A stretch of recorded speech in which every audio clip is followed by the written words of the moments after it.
And also, Jodie Carter has had this rather unusual tattoo. Actually, let's find out whereabouts is it, Jodie. Good morning. Hello. It's on the top of my wrist. I'm looking at I wasn't sure whether that was the bottom of your leg. I have a very sort of warm, grainy, black and white photo of it. Or is it, oh yes, of course it is. I can see it now. It is there. It is the top of your wrist. And it's on what? Skull and crossbones? Yeah, it's a little silly crossbones with a cancer ribbon on its head. You know what? I can see the ribbon now. A lot of people, they wear ribbons, don't they? They maybe put it on a jacket or a shirt just to raise awareness. But you've decided to permanently have it in. Tell us why. I think when they first mentioned it to me straight away, I said I'd have one to do for a good cause. And cancer is something that affects everybody pretty much at some point in their life, whether it's them that's not the illness or somebody that they know. And raising a lot of money for fighting cancer. Have you been particularly affected personally, Jodie, by cancer in the family? Yeah, I have. My nan had cancer, and I think for a lot of people, you know somebody at least that had the illness. And were you thinking of your dad when you had it tattooed? I was, yeah. And suddenly actually did a portrait of my nan for me as well on my leg. Oh, have they? Well, that's interesting. And what does your mum think? She did tell me off because it does go a little bit onto my hand. Yeah. But I think she's got over that pretty quickly. And did you tell her that you did it because of her mum? Yeah. And did that make it easier? Yeah, I think she's used to telling me off. She gets over the tattoos pretty quickly. She's used to telling you off though. How old are you, Jodie? I'm 22. 22. And I'm looking as well, and again, it's a grainy black and white photo of now. I recognise your arm. What's above this skull and crossbones? There's some other work there. Yeah, I have a big pirate ship on my arm. A pirate ship. Now, was that in memory of anybody in particular, or was that? No, it's just because I felt like a bit of a pirate. Right, okay. Any other tattoos? So the ones on your leg? You got the skull and crossbone on your arm. You got the pirate ship. Is that going all the way up your arm as well? It goes up half my arm, but I do have quite a lot of tattoos as well. Okay. Jodie, are you going to stop there now with your tattoos, or are you going to continue tattoos? I'm carrying on. Is it addictive, is it, Jodie? It is, yeah. Okay, Jodie, thank you. Nice speaking to you. All the best. Okay. Let's go now to the Birmingham Ink Tattoo Parlour, and let's go now to, I think it's Reese. Hiya, Reese. Hiya, mate. You alright? Yeah, good morning. Good morning. What do you think of this then? Skull and crossbow with the cancer ribbon. I can see it now. It's very clear. Good tattoo, by the way. Yeah. Congratulations. Yeah, well, the idea came from, like, we wanted to do our own one because the simple reason is there's so many different cancer obviously charities that we decided instead of just closing in on one, we do our own as well because it's nice to have the ribbon, but you do get some let's just say alternatives who like something a bit different. So What's curious about this is that we're raising awareness of cancer in a rather unusual way, but also Jodie decided to have something quite morbid. yeah, that was the thing that we came sort of up against doing it because sort of me and Cheryl sort of went through the idea of what we could do to, like, you know, that was a bit more us. So we said, they said first of all the skull and crossbones, and then we were all a bit, because it is, as you just said, a morbid symbol. But then we had a gentleman getting tattooed in a shop, and he goes, "I'd have one with the skull and crossbones on it." And then someone else said the same thing, so we were like, "Oh, we'll take a chance on it." And it seems to be the one that, when we show people the options that they can have, it seems to be the one they're going for. How many have you done? Oh, wait there now.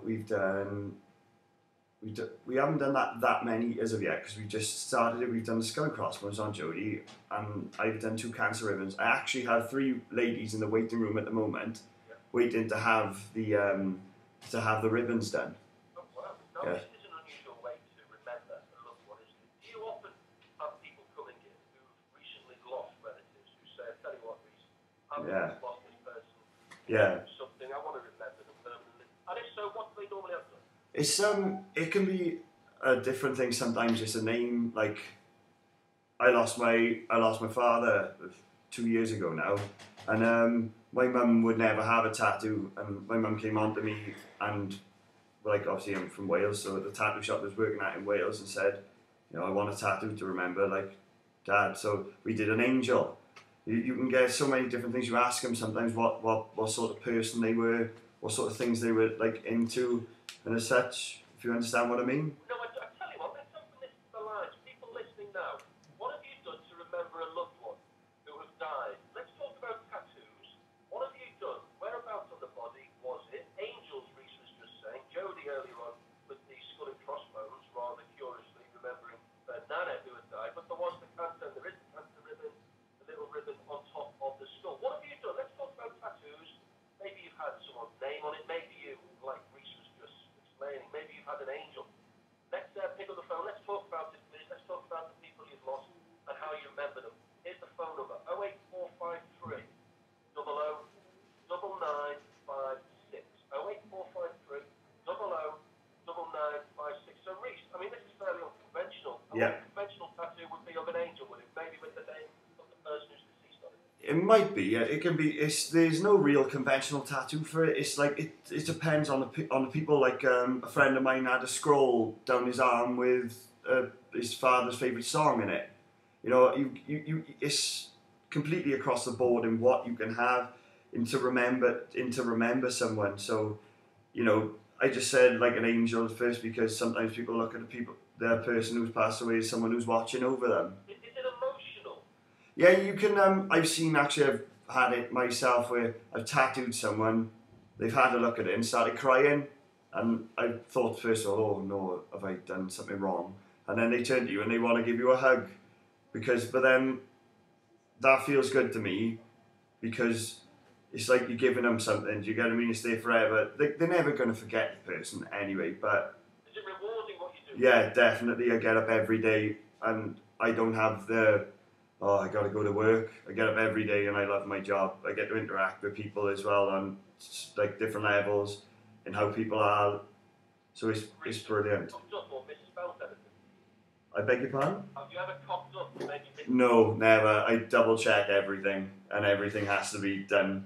I'm a bit of a perfectionist as well, so they will stay they'll stay there as long as I need them to as well, if you understand. Have you ever had to correct someone who can't spell from another tattoo?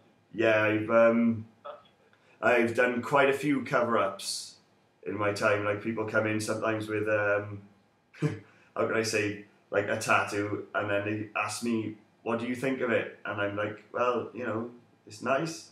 And they normally ask me, "Can you see what's wrong with it?" I was like, "Yeah, definitely." You can normally see when they're about to show me. Yeah. I mean, Yeah. what would be typically wrong? You know, maybe if there's a face and one eye's much bigger than the other, or maybe just want a lazy eye and one eye's pointed north. Yeah. I can understand it. It's the thing with faces and portraits is you have to be good. Like, you know, you have to really do the homework with them. And like people like Cheryl in the shop and Lee and Chris, like, you know, like Jodie has a portrait and I've seen it and they're brilliant. Do you get what I mean? It has to be done properly, otherwise it doesn't look like the person as well. Yeah. Oh no, I can imagine. Yeah. Yeah, that's always the worst thing. But like the one thing we are doing though as well, like on the 9th of February, it's Saturdays, if you can understand, for a tattoo shop, it's the busiest day. Like, do you get what I mean? But we're doing a full day of these tattoos, and obviously we don't make a penny from them. Like, part of the money goes to covering just the cost of the needles, and then the rest of it goes to charity then as well. So. All right, Reece, you're a good man. Okay. Obviously, all the very best. Same with you as well. Get down and have a dream tattoo. Yeah. Reece, thank you so much. That was lovely. Thank you very You much. take care. Bye. Thanks. Bye. Bye.